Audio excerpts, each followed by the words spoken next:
The region of Sinnoh used to be called Hisui thousands of years ago. Pokeballs were just invented and people were still learning how to throw them at things, so Pokemon would kinda wreck people. In comes the Galaxy Survey Corps. They recruit non-suspecting 15-year-olds, give them a fresh new outfit, and send them out into the wilderness to research and capture Pokemon, in the hopes of completing the first ever Pokedex, an encyclopedia of all of these scary and horrifying creatures. The Survey Corps are based in Jubilife City and are under the watch of their mustache commander, Komado. Outside the village, there's the Diamond and the Pearl clans, who have an ongoing dispute over which Pokemon they think is God. The Diamond clan thinks it's Dialga, and the Pearl clan, well, you know, Palkia. We all know it's Arceus, but they didn't have Bulbapedia back then. The god, known as Almighty Sinnoh, was said to have blessed 10 Pokemon with his powers, and gave them one of its Arceus plates to hold in their mouths, I guess. And these Pokemon's descendants are guarded by wardens from the Diamond and the Pearl clans. Well, one day a rift appeared in the sky and started zapping Pokemon with evil lightning, making them larger and angrier. So to help remedy the issue, Arceus sent a child from the future back into the past, with only their smartphone, with their only mission being to collect all Pokemon.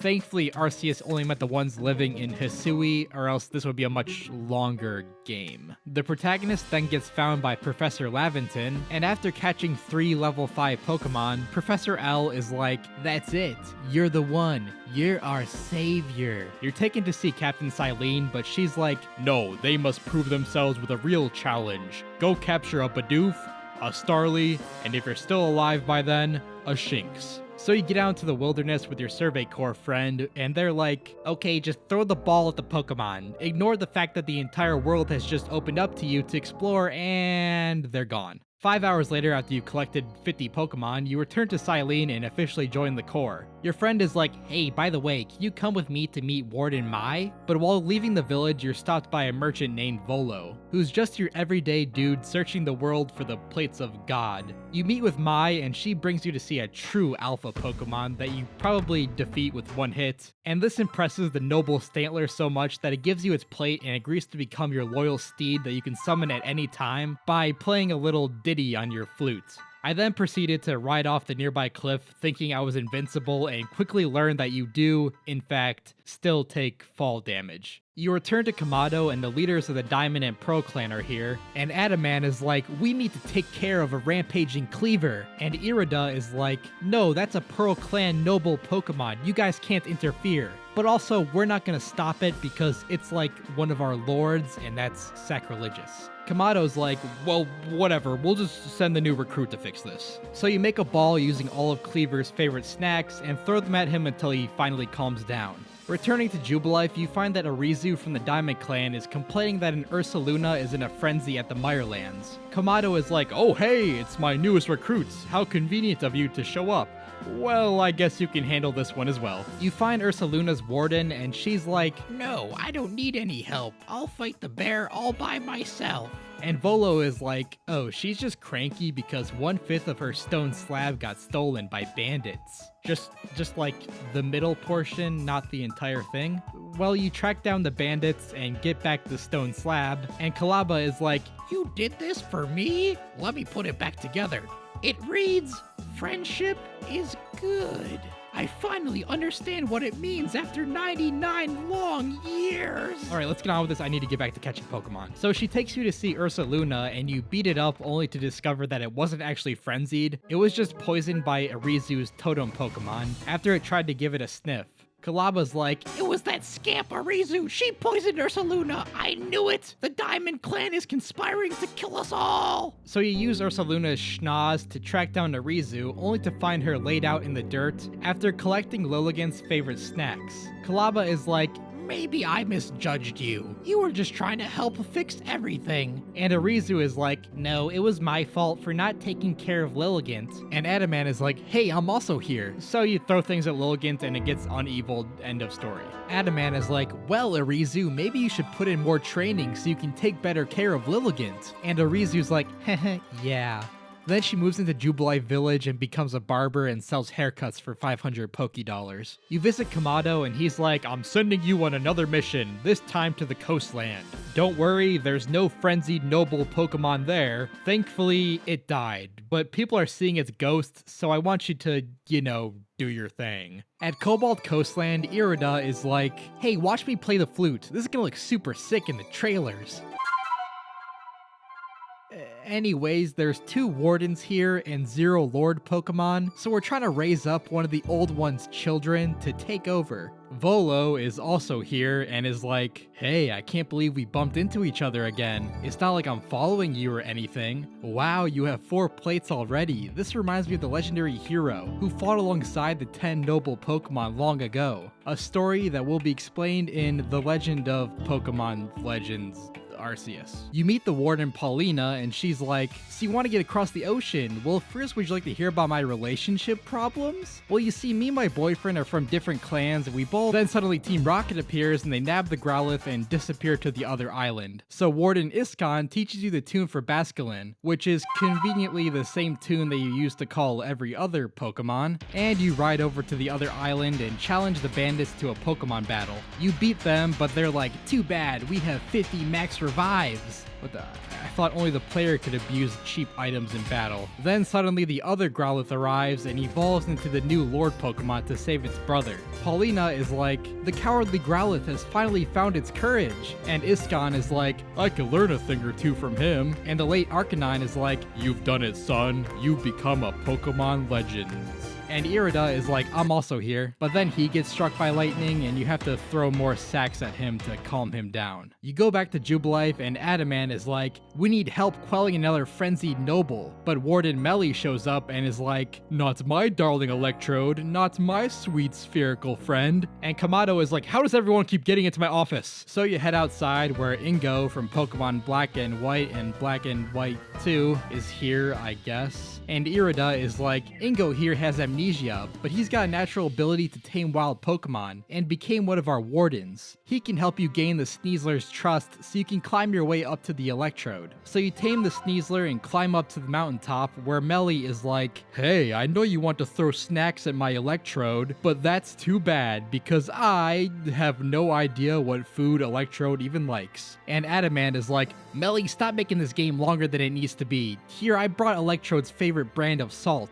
Let's get this show on the road. You tame the Electrode and afterwards Ingo is like, I've remembered parts of my past during the 10 minutes I've been off screen. I lived in a world where Pokemon and people worked in harmony and fought extremist groups together. And Adamant is like, maybe this is all just a test from God to get us to work together with Pokemon. And Melly is like, don't care, wasn't listening. Everyone rendezvous at Kamado's private office space, and Adamant is like, welp, one last noble to tame. And Kamado's like, yes, I'm sure once we take care of this last noble, the space rift will disappear and everything will be back to normal. And by we take care of, I of course mean you take care of.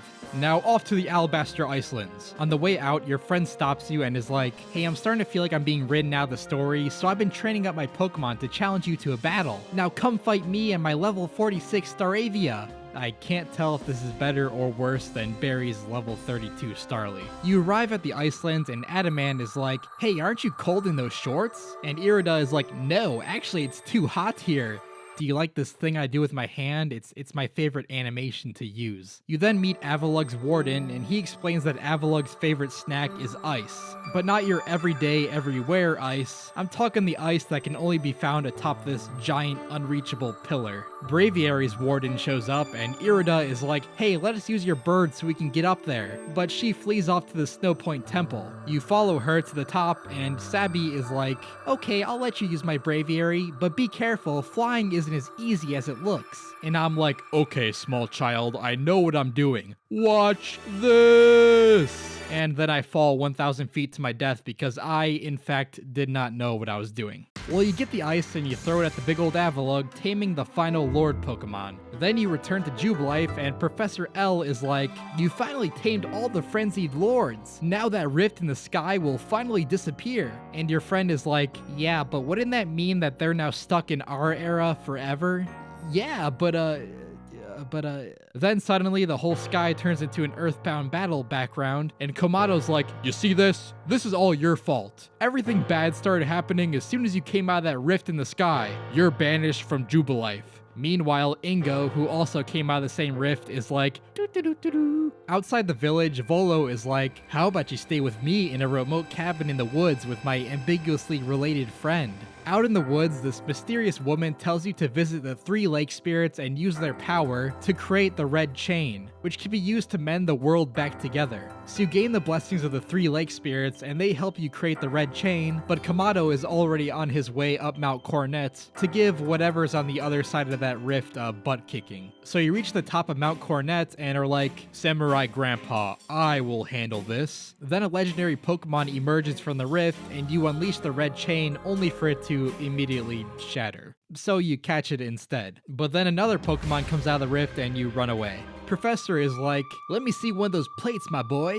Yes, we must find an ore that has the same properties as this plate to create the ultimate Pokeball, because Ultra Balls definitely didn't work on the last one. So you call a little cowboy man who leads you to the origin ore, but then the bandits show up and are like, hee, we're going to sell the ore and make money. Hello, have you looked outside? The world is literally ending. Well, you make the origin ball and get to the top of Mount Coronet, but the legendary Pokemon transforms into like a horse, I guess. Well, whatever. You throw a Pokeball at it and everything gets fixed. Adaman is like, well, I guess we were both right. Dialga and Palkia both exist. Or maybe we were both wrong because neither of them are actually God. Anyways, what I'm trying to say is we should start getting along. And Kamado's like, this calls for a party. Insert party.png. And Arceus is like, hey, did you catch those Pokemon yet? You return to the cabin in the woods, and Volo is like, hey, now that you've got some free time, how about you collect all those Arceus plates? You could probably find them being held by the legendary Pokemon of Hisui. And Kojita is like, yes, and I happen to know the location of all of them. Also, did I mention I'm like 5,000 years old? So you capture every single Pokemon, collect all of the Arceus plates, and 40 hours of gameplay later, return to the peak of Mount Coronet, where Volo is like, finally, you've captured all of the Pokemon except for one, Giratina, because he's with me. And he takes off his clothes and reveals his cute little Arceus cosplay. Well, it turns out that Volo used Giratina to open up the rift, which caused Dialga and Palkia to get mad, and evil lightning to pour from the sky. His plan being to cause so much chaos that Arceus would descend from the heavens, giving Volo the opportunity to capture it and use it to create a new universe. All because of his super tragic and super vague backstory. So you have an intense battle with Volo that comes down to the very last Pokemon and you win. And he hands over the last plate, meaning that you finally completed all of the arbitrary tasks needed to meet God. And suddenly a stairway to heaven appears. At the top, Arceus is like, thank you for taking care of Volo and saving the world. I'm sure you'd like to be sent back to your era, but that would mean that the game would be over. And I bet you want to do some shiny hunting after this. So I'm sure your friends and family won't mind if you stick around for another couple years. The end. I mean, there has to be DLC, right? Where's Barry and Jupiter's ancestors? Why is there a race of immortal Cynthia lookalikes? And why, oh why, was Ingo of all characters chosen to get sent back in time? Like, he's literally just a dude who conducts trains in Pokey, New York. Alright, if you have a game you'd like to see me cover, leave it in the comments, leave a like, subscribe, the usual. See ya.